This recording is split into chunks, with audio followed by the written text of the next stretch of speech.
Have you ever made a joke that made everyone laugh except the one person who mattered most? And by the time you realized it wasn't funny anymore, they were already gone? This is a story about Verra, a woman who thought she was just being playful, who believed a little jealousy now and then could keep her marriage interesting.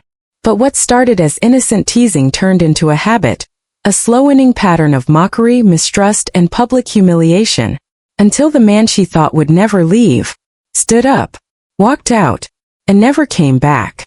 In today's story, we're peeling back the layers of what really went wrong, not just in Verra's marriage, but in the way so many of us misunderstand love, power, and boundaries. If you've ever wondered where the line is between harmless teasing and emotional sabotage, stay with me, because this story might just make you rethink the way you love and the way you joke. It started, as so many things do, with a laugh. One dinner, one smirk, one joke made at her husband's expense that, at the time, seemed harmless. "Working late again, huh?" Verra said, raising an eyebrow across the table. "Must be with Jessica from accounting." People chuckled. Valheim shifted uncomfortably in his seat. "Verra?" She felt a rush of satisfaction. He squirmed just a little, and something about that made her feel powerful. That's the thing about jokes. They're a double-edged sword. Used kindly, they bring people closer. Used carelessly, they cut, sometimes deep enough to scar. First, it might have seemed like playful banter. Couples tease. It's part of the rhythm, right? But this was different, because the laughter didn't bring them closer. It pushed them apart. And Verra didn't stop when she saw Valheim's discomfort. In fact, that was the point. She enjoyed watching him flinch, question, wonder. It became a game. One she thought she was winning. Here's what most people miss about humor in relationships. A joke stops being a joke the moment only one person is laughing. And over time, the line between teasing and emotional sabotage starts to blur. We've all seen it, or maybe even done it. That sarcastic jab at a partner in front of friends. The just kidding after a comment that clearly hit a nerve. The lighten up when they finally speak up and say it hurts. But what if that pain isn't the punchline? The truth is, sometimes we use humor as armor. To deflect, to dominate, or to avoid facing our own insecurities. And in Verra's case, that armor became a weapon. Before we joke about someone we love, we have to ask ourselves, am I trying to connect? Or am I trying to control? Because love doesn't grow in the shadow of constant ridicule. It shrinks, quietly, until one day it disappears without a sound. And that's exactly what happened to Valheim. But Verra didn't notice the silence growing. Not yet. She was too busy playing the game. A game with rules she thought she understood, but never saw who was really keeping score. So let's talk about that game. What drove Verra to keep pushing? Why did making Valheim uncomfortable feel like victory? Verra never saw herself as cruel. She thought of herself as clever, sharp-witted. Someone who brought energy into any room. Someone who knew how to get a laugh. But under the surface, where she rarely looked too closely, there was something else. A quiet itch she couldn't name. A need to feel like she had the upper hand. Maybe it started with little things. Like the way Valheim always seemed calm, unbothered, even when she stirred the pot. Or how he never raised his voice, never argued back. He was steady, predictable. And for Verra that felt unsettling. She would never admit it, but there were nights she stared at the ceiling, wondering if he really loved her, or if he just loved the idea of her. If she disappeared tomorrow, would he even fight for her? Or would he just sigh like he always did and move on? So she started testing him. Just small things at first. A flirtatious laugh at someone else's joke. A comment about how thoughtful Melissa's husband was. A glance at her phone during dinner, letting Valheim wonder who she was texting. When he finally asked just once what she was doing, she pounced. "Why are you spying on me?" she snapped, as if she hadn't been the one combing through his messages the night before. That was the game. Push, pull, make him uncomfortable, then flip it on him when he reacted. And the moment he looked guilty, even if he'd done nothing wrong, she felt a flicker of control. That flicker became addictive. Verra had convinced herself it was all just fun. A way to keep things exciting. After all, wasn't it better than being one of those couples who sat in silence at restaurants? But what she couldn't see, what she refused to see, was that underneath her jokes there was fear. The kind of fear that whispers, maybe I'm not enough. And instead of facing that fear, she buried it under sarcasm and suspicion. Because it's easier to poke fun at someone else than to admit you're scared they might leave you first. The more uncertain she felt, the more she poked. And the more Valheim withdrew, the louder her jokes became. It was a cycle. And like most cycles, it was spinning faster than she realized. She thought Valheim would always absorb the blows. That he'd never walk away. That being the good guy meant he'd keep forgiving. Keep trying. Keep loving her no matter how sharp her words became. But even good guys have a limit. And Verra was inching closer to it. Every smirk, every jab, every not-so-funny joke in front of friends. Still she didn't see it. She thought she was in control. Until the night he finally said it. Verra, if you joke about me cheating one more time, you're going to regret it. She smiled. Challenge accepted. But what Verra didn't know, what none of us ever expect in the middle of a game, is that sometimes the other player stops playing. And they don't tell you. They just leave the board. Coming up next, we'll revisit the birthday party where everything came crashing down. And the one moment that turned a joke into the end of a marriage. Valheim had always been the quiet type. Not passive, not weak, just grounded. The kind of man who listened more than he spoke, who thought before he reacted. It was something people respected about him. Something Verra used to admire. But as time wore on, that steadiness became the perfect backdrop for her jokes. He didn't fight back. He didn't call her out in front of their friends. He just smiled tightly and tried to move past it. The first few times it happened, he told himself it was nothing. She was just being playful. Maybe he was being too sensitive. Maybe he needed to toughen up. But inside something was shifting. Every time Verra turned him into a punchline, especially in front of people who respected him, his coworkers, his father, even the barista at their favorite cafe, it chipped away at something he couldn't quite name. Respect. Dignity. Trust. Whatever it was, it didn't make a sound as it broke. He stopped sharing stories from work. Stopped asking her opinion on new projects. He started keeping conversations short, guarded. Not out of anger, but self-preservation. Because after a while, you learn which topics lead to laughter, and which ones lead to you feeling like a fool. And Valheim? He was tired of feeling like the joke everyone else was in on. There was one night, quiet, unremarkable to anyone else, that stayed with him. They were out to dinner with friends, and Verra made a comment about him being too tired for fun lately. Unless Jessica from the office was involved. Everyone laughed. Even the waiter smiled nervously. Valheim didn't. He looked across the table at the woman he loved, the woman he had once wanted to build everything with, and he felt something unfamiliar. Not anger. Not even embarrassment. Distance. As if they weren't sitting side by side anymore, but on opposite sides of a fault line that had been forming for years. He asked her again that night, gently, to stop. She rolled her eyes. God, Valheim, it's just a joke. And that's when it hit him. She didn't see it. She didn't see how tired he was of swallowing his pride. How humiliating it felt to be laughed at in rooms where he once felt confident. How exhausting it was to keep forgiving someone who didn't think she needed forgiveness. So he started writing things down. Dates. Conversations. Moments that lingered long after the party ended. Not because he wanted to build a case, at least not at first, but because he needed to remind himself he wasn't imagining it. That it wasn't just a joke. That it was real and it was hurting. And when he told her, one final time, that he couldn't take another comment like that, she laughed again.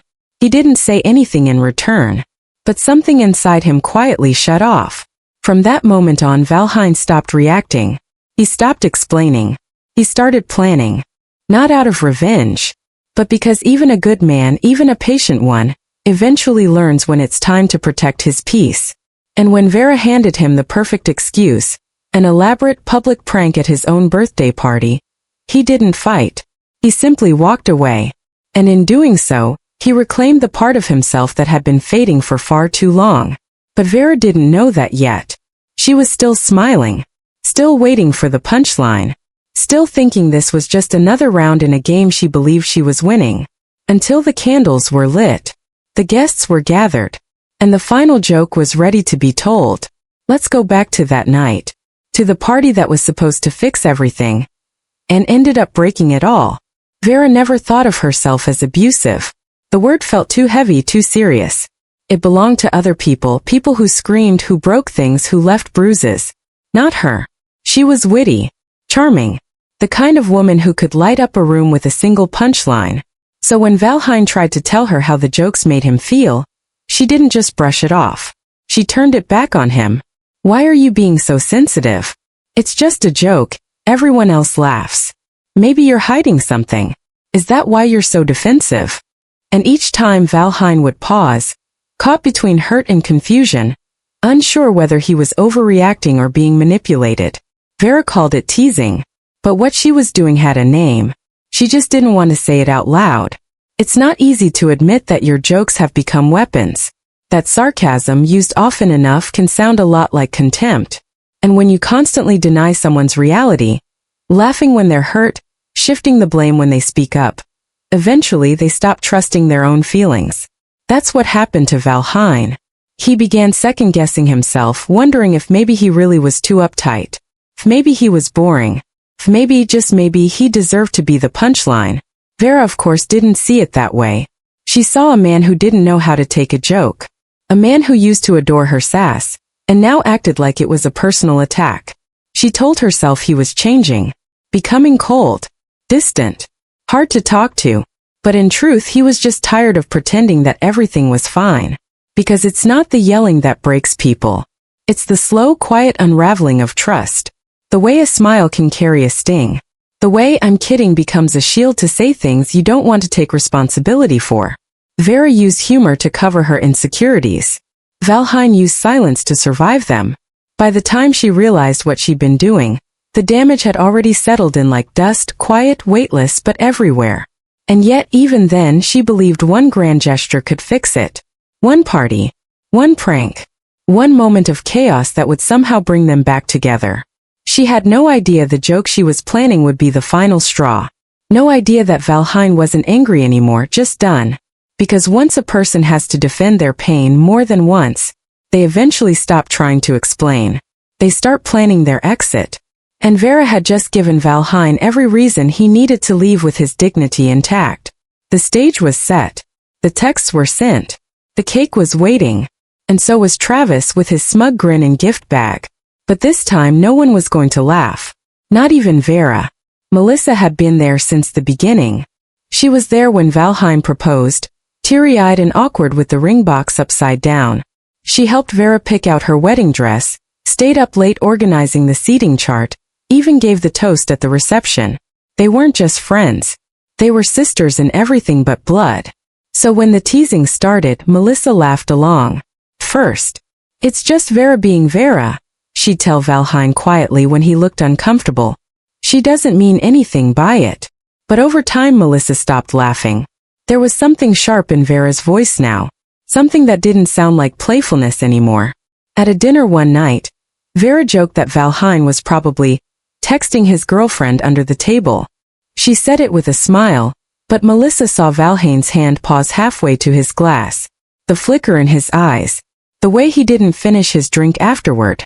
That night Melissa said nothing. She told herself it wasn't her place. That couples have their own rhythms, their own way of relating. Maybe this was just how they communicated. But in the car with Ryan, her husband, she finally spoke the truth out loud. "That wasn't funny," she whispered. Ryan nodded. He looked hurt. Still they said nothing. Because saying something would make things messy. Because Verra could turn defensive in an instant. Because it's easier to keep the peace than to tell someone you love that they're crossing a line. But silence is never neutral. When Verra began planning the birthday party, she shared the idea with Melissa over coffee. Told her how she was going to prank Valheim into thinking she was cheating. How it would be hilarious when Travis showed up with flirty texts and everyone realized it was all a joke. Melissa put her cup down slowly. "Verra, I don't think that's a good idea." Verra rolled her eyes. "You sound just like Valheim. Always so serious." Melissa didn't push. She didn't warn Valheim. She didn't tell Ryan to say something either. Because even then she believed maybe, just maybe, it would blow over like it always had. It didn't. The night of the party she arrived late, already dreading it. She watched Valheim sit stiffly through Verra's speech. She watched Travis walk in with that knowing smile. She watched Valhaine's expression harden, then soften, then vanish altogether. When the room cleared and only the cake remained, Melissa stayed behind. She sat across from Verra, who was fuming and confused, convinced Valhaine was just being dramatic again. But Melissa couldn't find the words anymore. Because the truth was she had known. She had seen the slow unraveling. And she had said nothing. Not because she didn't care, but because she didn't know how to be honest without losing the friendship. In the end she lost it anyway. Valhaine was gone. Verra was spiraling. And Melissa, despite her best intentions, had been just another bystander. Sometimes the people closest to us see the cracks before we do. And sometimes they stay quiet. Not out of malice, but out of fear. Of judgment. Of fallout. Of being pushed away. But silence has a cost. And when Verra finally received the divorce papers, not from a lawyer but from Melissa herself, there was no longer a way to pretend she hadn't seen this coming. What Melissa said that day was soft, almost apologetic. He didn't want to make it worse. He thought this would be less painful. But Verra only heard the subtext. It's already been painful. For a long, long time. ***. And yet, even in the face of everything she'd lost, Verra wasn't ready to let go. Not of Valhaine. Not of the story she'd told herself. Not even of the joke that started it all. Because denial, like humor, can be a mask. And Verra was still wearing hers. But masks don't last forever. Especially when the one person who always stayed finally walks away. And the next time she reached for him, he wasn't there. Verra thought she was being brilliant. She rented out the private room at Valhaine's favorite restaurant. Ordered his favorite cake, dark chocolate with orange zest from that fancy bakery across town. Invited everyone who still picked up her calls. Even convinced his dad to come. She wanted the night to be unforgettable. And it was. Just not the way she imagined. The plan was simple. Fake some flirty texts with Travis, invite him to the party, let Valhaine see the messages, feel a spark of jealousy, then surprise, it's all a joke. A joke that would, in Verra's mind, prove once and for all how ridiculous he'd been acting. How sensitive. How boring. She'd laugh, everyone would laugh, and Valhaine would finally loosen up again. But what she forgot was that some people don't fight back when they're hurt. They just collect the pain quietly and save it for the day they leave. That night, everything started off smooth. The music was soft. The wine flowed. Valhaine smiled politely, the way people smile when they're walking through a storm with an umbrella full of holes. Verra stood to give her toast. "To my amazing husband," she began, her hand resting a little too firmly on his shoulder. 32 years of being the most dependable, predictable man I know." A few people chuckled. Valhaine's jaw tightened. "No one knows how to work late like my Valhaine," she continued, winking in the direction of his coworker Jessica. "Just kidding. Or am I?" More laughter. But quieter this time. Verra left her phone on the table, screen up, then disappeared to check on the cake. When she returned, Valhaine was holding her phone. He didn't say much. "Your phone's been blowing up," he said flatly, handing it to her. She smiled, almost triumphant. Travis had played his part. The messages were suggestive but vague enough to walk back. She was ready for the reveal. Ready for the laugh. Until the host approached. "There's a gentleman here asking for Verra," he announced. "Says he's expected."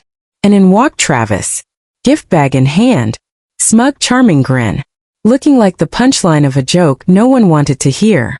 "Happy birthday, man," he said, reaching out to shake Valhaine's hand. "Verra's told me so much about you." Valhaine looked at the hand, then at Travis, then at Verra. "I bet she has," he said softly, and then he shook it. No jealousy, no confrontation, just a quiet kind of finality in his eyes that Verra couldn't decode.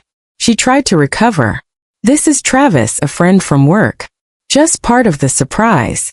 Valhaine didn't argue. He didn't even respond. As the cake rolled in, candles flickering, Verra moved beside him for a photo. He stepped away. "No thank you." The room fell into silence. Guests looked at their glasses, the floor, anything but each other. And then Valhaine turned and walked out. Not a word. Not a scene. just a door closing behind him. Verra stood there, one hand on the table, the other still holding the knife meant to cut the cake. She tried to laugh it off, tried to call it what it was, a joke. But no one laughed. Not Melissa. Not Ryan. Not Valhaine's dad, who quietly followed his son out the door. Even Travis looked embarrassed now, mumbling something about being misled before slipping out. One by one the room emptied, until it was just her, and the cake, and the thick, echoing realization that maybe the joke had always been on her. Because shame burns deeper when it's witnessed. And some words once said aloud in front of others can't be unsaid. Verra sat alone at the table, watching the candles melt into the frosting. And for the first time she wasn't sure who she was trying to make laugh anymore. But the silence was louder than any punchline. And the damage permanent. Valheim was gone. And this time he wasn't coming back. But Verra didn't believe it. Not yet. Not until the phone calls stopped being answered. Not until the messages turned to voicemails. Not until the email arrived. An email that would rewrite everything she thought she knew about love, loyalty, and herself.